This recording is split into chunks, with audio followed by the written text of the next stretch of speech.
இந்த வீடியோவில் நம்ம என்ன பார்க்க போகிறோம்னா ஜேஇ மெயின் 2025 ஜனவரி செக்ஷனில் நம்ம எவ்வளோ மார்க் எடுத்தால் என்ஐடிஸ் IIITs கவர்மெண்ட் ஃபண்டட் இன்ஸ்டியூஷனில் நம்ம சீட்டை செக்யூர் பண்ணி வச்சுக்கலாம் அப்படின்னு பற்றி தான் இந்த வீடியோவில் பார்க்க போகிறோம். நாங்கள் வீடியோக்குள்ள போய் பார்ப்போம். ஃபர்ஸ்ட் திங் நம்ம என்ன பார்க்க போகிறோம்னா ப்ரீவியஸ் இயரில் ஜேஇ மெயின் அப்பியர் ஆனவங்க ஸ்டேட்டஸ் பார்க்க போகிறோம். அது எதுவும் பார்த்தீங்கன்னா ஜனவரி எக்ஸாமினேஷனுக்கும் ஏப்ரல்லையும் சேர்ந்து இந்த எக்ஸாம் அப்பியர் ஆனவங்க ஜேஇ மெயின் 2019 பார்த்தீங்கன்னா 11,47,000 பேர், 2020 பார்த்தீங்கன்னா 10,23,000 பேர், 2021 பார்த்தீங்கன்னா 9,39,000 பேர், 2022 பார்த்தீங்கன்னா 9,05,000 பேர். எதுக்கு இந்த 2 வருஷம் வந்து நம்மளுக்கு கம்மியாக இருக்கு பாஸ்ட் ப்ரீவியஸ் இயரில் பார்க்கும்போது பார்த்தீங்கன்னா நம்மளுக்கு கொரோனா டைம்னால இந்த வருஷம் நிறைய பேர் அப்பியர் ஆகலை. 2023 பார்த்தீங்கன்னா 11,13,000 பேர், 2024 பார்த்தீங்கன்னா 14,15,000 பேர். இது வந்து 2024 வரைக்கும் ஜனவரி செக்ஷனும் ஏப்ரல் செக்ஷனும் சேர்த்து. அதே வந்து 2025 ஜனவரி செக்ஷனுக்கு பார்த்தீங்கன்னா இது வரைக்கும் 15 லட்சம் பேர் அப்ளை பண்ணியிருக்காங்க. ரஃபா ஜனவரியும் ஏப்ரலும் சேர்த்து அப்ராக்சிமேட்டாக நம்மளுக்கு நியர் தென் 16 lakh ஸ்டூடெண்ட்ஸு அப்பியர் ஆகிறதுக்கு வாய்ப்புகள் ரொம்ப அதிகம்.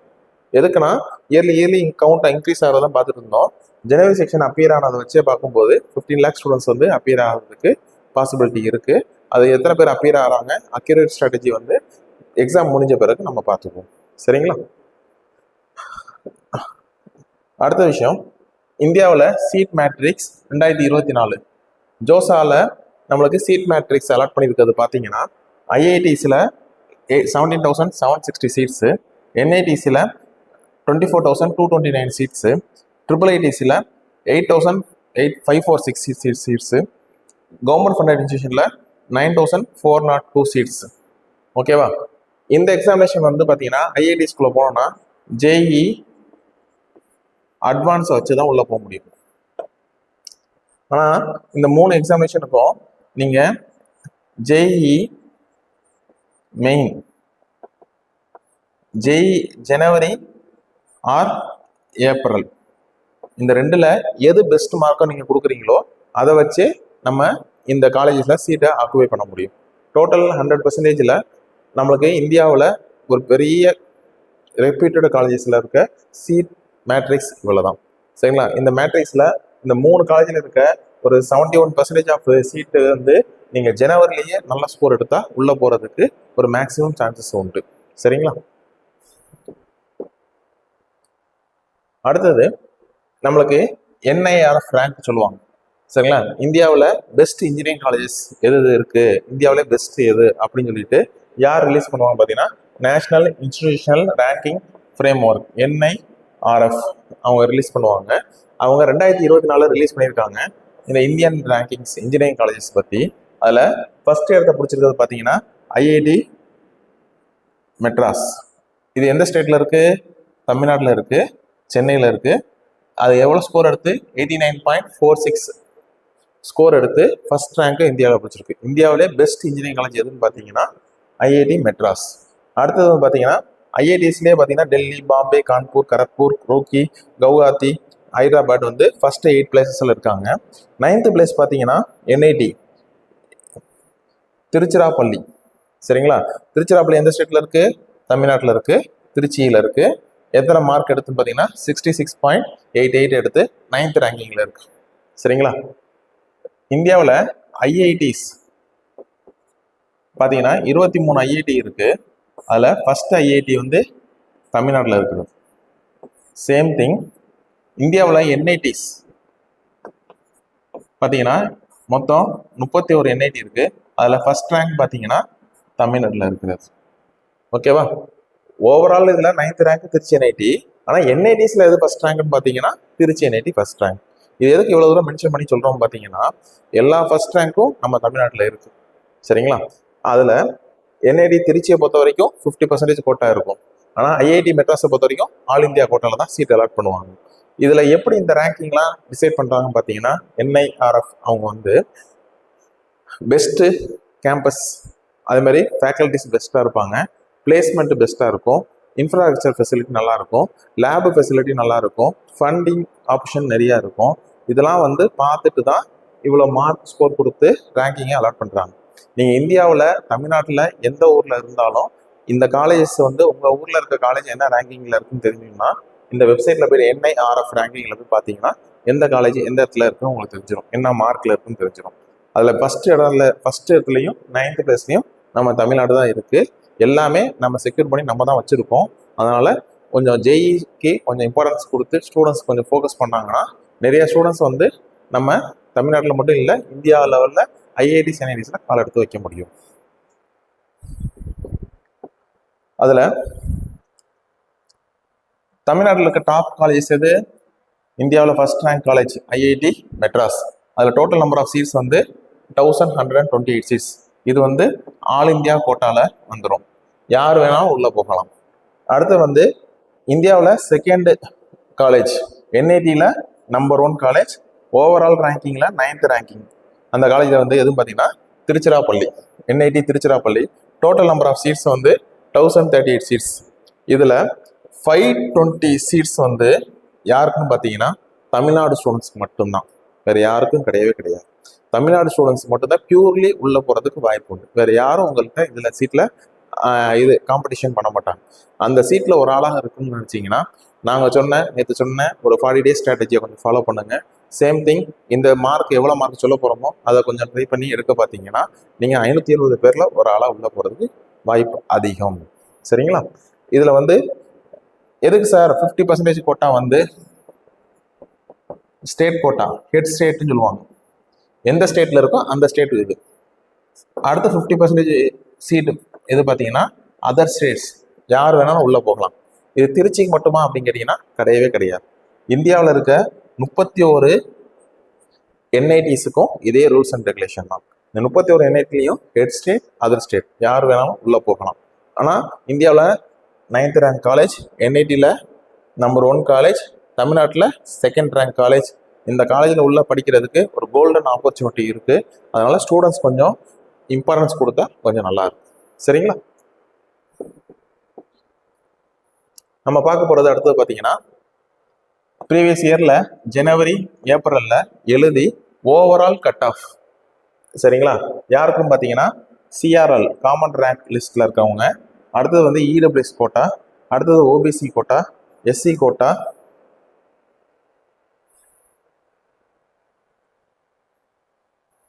அடுத்தது எஸ்டி கோட்டா, அடுத்து பிடபிள்யூ கோட்டான்னு போட்டிருப்போம். சரிங்களா? இந்த கோட்டாவில் இருக்கவங்க உள்ள போகிறதுக்குரிய இந்த கோட்டாவில் இருக்கிறவங்க உள்ள போகிறதுக்கு என்ன கட் ஆஃப் தேவை?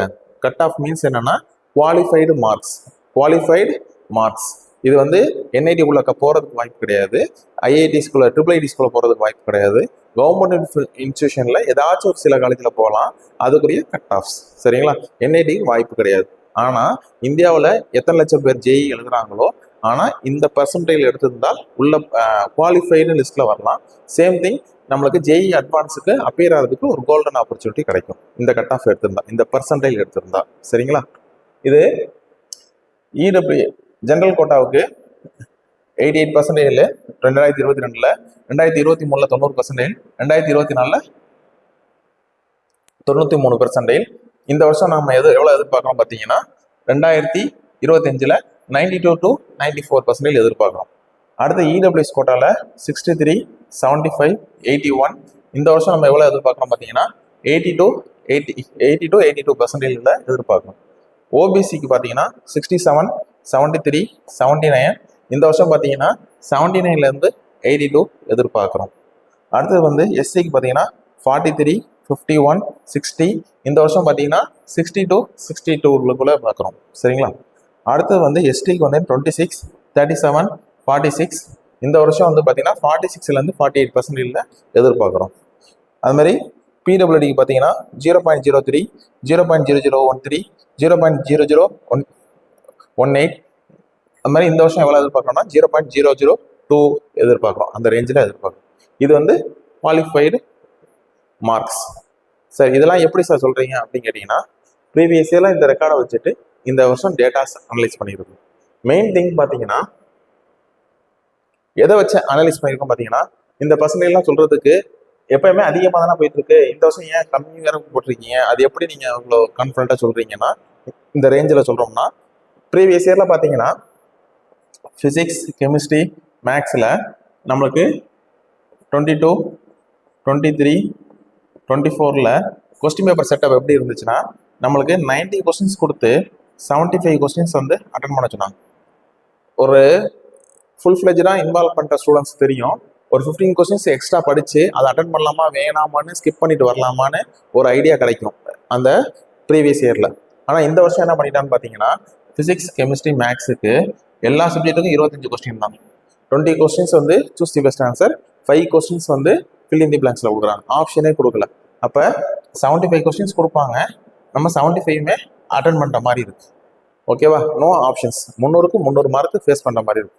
இது எதை வச்சு சொல்கிறோம் பார்த்தீங்கன்னா, லாஸ்ட் இயர் வந்து ஏதாச்சும் ஒரு கொஸ்டின் உங்களுக்கு தெரியல, ஒரு ஃபிசிக்ஸ், கெமிஸ்ட்ரி, மேக்ஸில் ஏதாச்சும் ஒரு லெசன் நான் வந்து நான் ஒழுங்காக படிக்கல, அதுலேருந்து கொஸ்டின் கேட்டாங்கன்னா ஸ்கிப் பண்ணிட்டு வரலாம். செக்ஷன் பியில் அந்த கொஸ்டின் இருந்துச்சுன்னா ஸ்கிப் பண்ணிட்டு நம்மளுக்கு மீதி இருக்க கொஸ்டின்லாம் நல்லா ஆன்சர் பண்ணுறதுக்கு ஒரு ஆப்பர்ச்சுனிட்டி வந்துருக்கும். ஆனால் இந்த வருஷம் அதே செக்ஷன் பியில் நம்ம படிக்காத சப்ஜெக்ட்லேருந்து கொஸ்டின் கேட்டிருந்தாங்கன்னா நம்ம கண்டிப்பாக அட்டன் பண்ணணும், இல்லை விட்டுட்டு வரணும். அந்த ஒரு ஸ்டேஜ் இருக்கிறதுனால தான் இந்த வருஷம் கட் ஆஃப் வந்து 92 to 94, 80 to 82, 79 to 82, 60 to 62, 46 to 48, 0.002ல ரேஞ்சில் வர்றதுக்கு ஒரு ஆப்பர்ச்சுனிட்டி இருக்குன்னு நம்ம சொல்கிறோம். இந்த பர்சன்டைல்லாம் எடுக்கிறதுக்கு என்ன மார்க் எடுத்தால் நம்ம போகலாம் அப்படின்னு பார்ப்போம். சரிங்களா? அதுக்கு வந்து பார்த்தீங்கன்னா, ஃபஸ்ட்டு ஏப்ரலுக்கு நம்ம ஃபியூச்சரில் பார்ப்போம். ஜனவரியில் நம்மளுக்கு எக்ஸாம் வரப்போகுது, இன்னொரு ஃபியூ டேஸில். அந்த எக்ஸாமினேஷனில் 2023 ஜனவரி அட்டம்ப்டில் 214 ரேஞ்சில் இருக்கிறவங்களுக்குலாம் 99% வந்துருக்கு. 2023ல் 173 இருக்கிறவங்களாம் 98% வந்துருக்கு. அதுமாதிரி 140 எடுத்தவங்களுக்கு 97%, 133 எடுத்தவங்களுக்கு 96%, 121 எடுத்தவங்களுக்கு 95%, 112 எடுத்தவங்களுக்கு 94%, 100 எடுத்தவங்களுக்கு 93%, 90, 86, 78 எடுத்தவங்களுக்கு 92, 91, 90% வந்திருக்கு. இது எப்போன்னு பார்த்தீங்கன்னா, ஜனவரி 2023 அந்த எக்ஸாமினேஷன் அப்பியர் ஆனவங்களுக்கு. சரிங்களா? 2024 ஜனவரியில் எத்தனை பேர் அப்பியர் ஆனாங்கன்னா 11,70,048 ஸ்டூடெண்ட்ஸ் வந்து அப்பியர் ஆகியிருக்காங்க. ரிஜிஸ்டர் பண்ணலை, ரிஜிஸ்டர் பண்ணது அதிகம். அப்பியர் ஆனது பார்த்தீங்கன்னா 11,70,000 ஸ்டூடெண்ட்ஸ் வந்து அப்பியர் ஆகியிருக்காங்க. இதில் எந்த ரேஞ்சில் வந்திருக்குன்னா மார்க்கு 150 to 236 அந்த ரேஞ்சில் இருக்கவங்களுக்கு 99% வந்திருக்கு. 131 to 214 இருக்கவங்களுக்கு 98% வந்திருக்கு. 1180 to 196 அந்த பர்சன்டேஜ் இருக்கிறவங்களுக்கு 97% வந்துருக்கு. இந்த ரேஞ்சில் மார்க் இருக்கிறவங்களுக்கு இந்த பர்சன்டேஜ் வந்துருக்கு. சார் அப்போ எல்லாருக்குமே இந்த மார்க் எடுத்தவங்களுக்கு இந்த ரேஞ்ச் வந்திருக்கா? இல்லை. இந்த எக்ஸாம் வந்து நீங்கள் எத்தனை பேர் அப்பியர் ஆகிருக்கீங்களோ, எக்ஸாம் ரிஜிஸ்டர் பண்ணியிருக்கீங்களோ, அவங்களுக்கு 10 செக்ஷனாக எக்ஸாம் நடக்கும். எக்ஸாம் அலாட் பண்ணியிருக்க டேஸில் 10 செக்ஷன்ஸாக நடக்கும். 10ஆக பிரித்து அந்த 10 செக்ஷனில் ஒரு கொஸ்டின் பேப்பர் வந்து ஈஸியாக இருந்துச்சுன்னா கட் ஆஃப் வந்து அதிகமாக இருந்திருக்கும். ஒரு கொஸ்டின் பேப்பர் டஃப்பாக இருந்துச்சுன்னா அந்த செக்ஷனில் கட் ஆஃப் வந்து கம்மியாக இருந்திருக்கும். அதுக்கேற்ற மாதிரி தான் மார்க்ஸ் இந்த பிட்வீனில் வந்துடும். சரிங்களா? அந்த மார்க்குக்கு ஏற்ற மாதிரி வந்துடும்.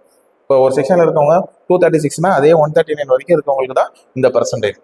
அதுமாதிரி கம்மியானது ரொம்ப டஃப்பாக இருந்துச்சு, கொஸ்டின் பேப்பர் டஃப்பாக இருந்துச்சு அப்படின்னா 152 ரேஞ்சில் இருக்கவங்களுக்கு 73% வந்து வந்துடும். 73 மார்க்ஸ் வரைக்கும் வந்திருக்கும். அவங்களுக்கு 90% வரைக்கும் வந்துடும். இது ப்ரீவியஸ் இயர். சரி, இந்த வருஷம் நம்மளோட ரேஞ்ச் எப்படி இருக்குன்னா, எக்ஸ்பெக்டட் ஜேஇ ஜனவரி. சரிங்களா? ஜேஇ வந்து ஜனவரியில் 2025 நம்மளுக்கு எப்படி இருக்க போதும் நம்ம பார்க்க போகிறோம். ஃபர்ஸ்ட்டு வந்து பார்த்தீங்கன்னா, லாஸ்ட் இயரோட இந்த வருஷம் வந்து ஒரு 8 மார்க்ஸ் to 4 மார்க்ஸ் வந்து அந்த கொஸ்டின் பேப்பர் ஸ்டாண்டர்டுக்கு ஏற்ற மாதிரி இம்ப்ரூவ் ஆகலாம். நான் ப்ரீவியஸாக சொன்ன மாதிரி தான் நம்மளுக்கு இந்த வருஷம் ஆப்ஷனல் கிடையாது. கொஸ்டின் பேப்பர் ஆப்ஷனல் கிடையாதுனால கட் ஆஃப் கம்மியாக ஆகலாம், அதே ரேஞ்சில் இருக்கலாம், இன்னும் கொஞ்சம் கூடவும் போகலாம். இன்பிட்வீன் இந்த ரேஞ்சிலலாம் இருந்தோம்னா உங்களுக்கு இந்த பர்சன்டேஜில் வந்து கண்டிப்பாக இருப்பீங்க. சரிங்களா? உங்களுக்கு எந்த பர்சன்டேஜ் வேணும்னு பார்த்துக்குங்க. அந்த பர்சன்டேஜுக்கு நேரத்துக்கு மாதிரி ஹையஸ்ட் மார்க்குக்கு ப்ரிப்ரேஷன் பண்ணுங்க. அதுக்கேற்ற மாதிரி உங்களுக்கு மார்க் வந்து செக்யூர் ஆகும். சரிங்களா? 98% வேணும்னா மேக்ஸிமம் 220 மார்க்ஸ் ஸ்கோர் பண்ணியிருக்கணும். 97% வேணும்னா 200 மார்க்ஸ் ஸ்கோர் பண்ணியிருக்கணும். அதே மாதிரி 96 வந்துச்சுன்னா 190% மார்க்ஸ் ஸ்கோர் பண்ணியிருக்கணும். 95 வேணும்னா 180 மேக்ஸிமம் ஸ்கோர் பண்ணியிருக்கணும். 94 வேணும்னா 175, 93 வேணும்னா 165, 92 வேணும்னா 160, 91 வேணும்னா 150, 90 வேணும்னா 140. இது மேக்ஸிமம் ஸ்கோர் சொல்லியிருக்கேன். இன்கேஸ் உங்கள் கொஸ்டின் பேப்பர் டஃப்பாக இருந்துச்சுன்னா உங்களுக்கு என்ன பர்சனல் நீங்கள் ஐடியா பண்ணுறீங்களோ இன் பிட்வீனில் இருந்தீங்கன்னா உங்களுக்கு இந்த பர்சனல் வந்து செக்யூர் ஆகும். சரிங்களா? ரொம்ப ரொம்ப கொஸ்டின் பேப்பர் டஃப்னா கண்டிப்பாக இந்த ரேஞ்சில் தான் உங்களுக்கு இந்த மார்க் எடுத்தாலே உங்களுக்கு இந்த பர்சனல் வந்து செக்யூர் ஆகும். ஓகேவா? இது எல்லாருக்கும் புரியும்னு நினைக்கிறேன். அதனால் ஸ்டூடெண்ட்ஸ் வந்து ஜேஇ எக்ஸாமினேஷனுக்கு கொஞ்சம் ஃபோக்கஸ்டாக இருங்க, ப்ரிப்ரேஷன் கரெக்டாக பண்ணுங்கள். எந்த ஒரு லேகிங் இல்லாமல் இருந்தீங்கன்னா உங்களோட சக்ஸஸ் பெருசாக வரும். சரிங்களா? எதுக்கு இந்த ஜனவரி மட்டும் நாங்கள் இவ்வளோ இம்பார்ட்டன்ஸ் கொடுக்குறோம் அப்படின்னு கேட்டிங்கன்னா, ஸ்டூடெண்ட்ஸுக்கு நிறைய பேருக்கு ஜனவரி எக்ஸாமினேஷன் பார்த்துக்கலாம், ஏப்ரலில் பார்த்துக்கலாம், பப்ளிக் முடித்த பிறகு பார்த்துக்கலாம்னு நினைக்கிறாங்க. சரிங்களா? ஆனால் நிறைய பேர் நாங்கள் ஸ்டூடெண்ட்ஸ்க்கு நாங்கள் கோச்சிங் சென்டரில் சொல்கிற விஷயம் என்னென்னு பார்த்தீங்கன்னா, ஜனவரி அப்பியர் ஆகுங்க, ஜனவரியில் தைரியமாக ஃபேஸ் பண்ணுங்க, ஜனவரியில் எழுதுனீங்கன்னா உங்களுக்கு இம்ப்ளிமெண்ட்டுக்கு வந்தோம் ஸ்கோர் பண்ணுறதுக்கு நல்லா இருக்கும், ஒரு ஐடியா கிடைக்கும் அப்படின்னு சொல்கிறோம். அது எதுக்குன்னு சொல்கிறோம் பார்த்தீங்கன்னா, ஜனவரி வெஸ் ஏப்ரல் நமக்கு இந்த எக்ஸாம் ஜனவரிக்கும் ஏப்ரல் உள்ள வித்தியாசத்தை பார்க்க போகிறோம். ஃபர்ஸ்ட் விஷயம் பார்த்தீங்கன்னா, கேண்டிடேட்ஸ் அப்பியர் வந்து லோ காம்படிஷன். என்ன லோ காம்படிஷனா, நான் ஆல்ரெடி சொல்லியிருந்தோம்ல, நம்பர் ஆஃப் ஸ்டூடெண்ட்ஸ் வந்து ஜனவரிக்கு நான் படிக்கலை தெரியல அப்படின்னு சொல்லிட்டு நம்பர் ஆஃப் காம்படிஷன் வந்து நம்மளுக்கு லோவாக இருக்கும். அதே வந்து ஏப்ரலில் பார்த்தீங்கன்னா ஹை காம்படிஷனில் இருக்கும். ஹைனா நம்பர் ஆஃப் ஸ்டூடெண்ட்ஸ் இன்னும் இம்ப்ரூவ் அதிகமாக எழுதுவாங்க. ஏன்னா பப்ளிக் முடிஞ்சிச்சு, நம்ம ட்ரை பண்ணி பார்ப்போம் அப்படின்னு சொல்லிட்டு காம்படிஷன் வந்து எப்பயுமே ப்ரீவியஸ் இயரில் ரெக்கார்டு எல்லாமே இதில் தான் இருக்குது. அடுத்த விஷயம் வந்து பார்த்தீங்கன்னா, கேண்டிடேட்ஸ் வந்து சிலபஸ் கம்ப்ளீஷன் வந்து பார்த்தீங்கன்னா லோ பர்சன்டேஜில் முடிச்சிருப்பாங்க. ஒரு எக்ஸாம்பிள், நம்மளுக்கு டோட்டலாக ஜேஇயில் 54 லெசன்ஸ் கிட்ட இருக்கும். அந்த 54 லெசன்ஸில் பப்ளிக்கு ஏற்ற மாதிரி படிச்சுட்டு வந்திருப்பாங்க. ஒரு ஸ்டேட் போர்டை பொறுத்த வரைக்கும் ஒரு ஹாஃப் இயர்லி எக்ஸாம், சிபிஎஸ்சியை பொறுத்த வரைக்கும் பப்ளிக் எக்ஸாமுக்கு ஃபுல் போர்ஷன் ரெடி ஆகிட்டு இருப்பாங்க. அப்போ சிலபஸ் கவரேஜ் பார்த்தீங்கன்னா டிஃப்ரென்ஸ் இருக்கும். அப்போ லோ சிலபஸ் கம்ப்ளீட் பண்ணியிருப்பாங்க அவங்களுக்கு. ஆனால் ஹை காம்படிஷன் வரும்போது சிலபஸ் பப்ளிக் எக்ஸாமினேஷன் முடிஞ்சிருக்கும் போது ஃபுல் சிலபஸுக்கே ரெடி ஆகிட்டு தான் இந்த எக்ஸாம் அப்பியர் ஆகிற மாதிரி இருக்கும். அடுத்தது வந்து பார்த்தீங்கன்னா, மோர் பர்சன்டேஜ் யாருக்கு லோ மார்க்ஸ் எடுத்தாலே மோர் பர்சன்டேஜ் எடுக்கிறதுக்கு வாய்ப்பு உண்டு. யாருக்கு? ஜனவரி எக்ஸாமினேஷன். ஆனால் ஏப்ரலுக்கு வந்து பார்த்தீங்கன்னா லோ பர்சன்டேஜ் எடுத்திருப்பாங்க, மார்க்கே அதிகமாக இருக்கும். ஃபார் எக்ஸாம்பிள், இந்த ஜனவரி எக்ஸாமினேஷனில் 200ன்னு வச்சுக்கோம், இவங்களும் 200ன்னு வச்சுக்கோம். ஆனால் இவங்களுக்கு பர்சன்டேஜ் வந்து பார்த்தீங்கன்னா 98 to 99 வர்றதுக்கு வாய்ப்பு உண்டு. ஆனால் இந்த ஸ்டூடெண்ட்ஸ் பார்த்தீங்கன்னா பர்சன்டேஜ் பார்த்தீங்கன்னா 96 to 97 அந்த ரேஞ்சில் தான் இருப்பாங்க. நம்மளுக்கு ஒவ்வொரு பர்சன்டேஜும் டெசிமல் வேல்யூவோட இம்பார்ட்டன்ட். எதுக்கு இந்த விஷயத்த சொல்கிறோம்னா, நம்மளுக்கு லோ பர்சன்டேஜில் ஜனவரியிலே மார்க் கொஞ்சம் கம்மியாக இருந்தாலும் நல்ல பர்சன்டேஜ் செக்யூர் ஆகிறதுக்கு வாய்ப்புகள் உண்டு. அடுத்தது வந்து பார்த்தீங்கன்னா, ப்ரிப்பரேஷன் டூரேஷன் வந்து கம்மியாக இருக்கிறதுனால நிறைய பேர் அப்பியர் ஆக மாட்டாங்க. ஆனால் ப்ரிப்பரேஷன் டூரேஷன் கம்மியாக இருக்கிறது தான் இதுக்கு வந்து ஒரு லெஸ் பாயிண்ட். ஆனால் மார்க் நெகட்டிவாக இருக்கும். ஆனால் இந்த விஷயத்தில் பார்த்தீங்கன்னா நம்மளுக்கு ஹையர் தென் ஜனவரி செக்ஷன். ஜனவரி செக்ஷனோட ப்ரிப்பரேஷன் பண்ணுறது கொஞ்சம் நம்மளுக்கு அதிகமான டைம் இருக்கும். இன்னொரு விஷயம் பார்த்தீங்கன்னா, நம்ம ஜனவரியில் எழுதியிருந்தோம்னா ஒரு ஐடியா கிடச்சி ஏப்ரலில் இன்னும் நல்லா பண்ணுறதுக்கு ஒரு வாய்ப்பு இருக்கும். அதனால தான் ஜனவரி எக்ஸாமினேஷன் எழுத சொல்லியிருந்தோம். ஆனால் நிறைய பேர் அப்ளை பண்ணியிருப்பீங்க நம்புகிறோம். அதனால் இந்த காம்படிஷனில் உங்களுக்கு இவ்வளோ அட்வான்டேஜஸ் இருக்குது. என்னது? காம்படிஷன் லோ, சிலபஸ் வந்து நீங்கள் கம்மியாக முடிச்சிருந்தாலும் நம்மளுக்கு லோ மார்க் எடுத்தாலும் ஹை பர்சன்டேஜில் வரும். நம்மளுக்கு ப்ரீவியஸ் ஸ்லைடில் சொல்லியிருப்போம் எவ்வளோ பர்சன்டேஜ் எடுத்தால் சீட்டு கிடைக்குன்னு. அதனால் நீங்கள் ஜனவரி அப்பியர் ஆகிறவங்க நல்லபடியாக படித்து ஸ்டூடெண்ட்ஸ் வந்து கொஞ்சம் நல்லா ஸ்கோர் பண்ணிங்கன்னா நல்ல பர்சன்டேஜ் எடுத்து பப்ளிக் ரிசல்ட்டுக்கு முன்னாடி, பப்ளிக் எக்ஸாமுக்கு முன்னாடியே உங்களோட என்ஐடிஸ், ட்ரிபிள்-ஐடிஸ், கவர்மெண்ட் ஆஃப் இன்ஸ்டிடியூஷனில் சீட்டை செக்யூர் பண்ணுறதுக்கு ஒரு golden opportunity. Wish you all the best. இந்த வீடியோ உங்களுக்கு பிடிச்சிருந்துச்சுன்னா உங்கள் ஃப்ரெண்ட்ஸுக்கும் ஜேஇ அப்ளை பண்ணுறவங்களுக்கும் ஷேர் பண்ணி விடுங்க. ஜேஇ எக்ஸாமினேஷன் பெரிய கஷ்டம் கிடையாது. நீங்கள் நினச்சா இந்த எக்ஸாமினேஷனும் பெரிய லெவலில் சாதிச்சு இந்தியா லெவலில் வரலாம். Wish you all the best. Thank you for வாட்சிங்.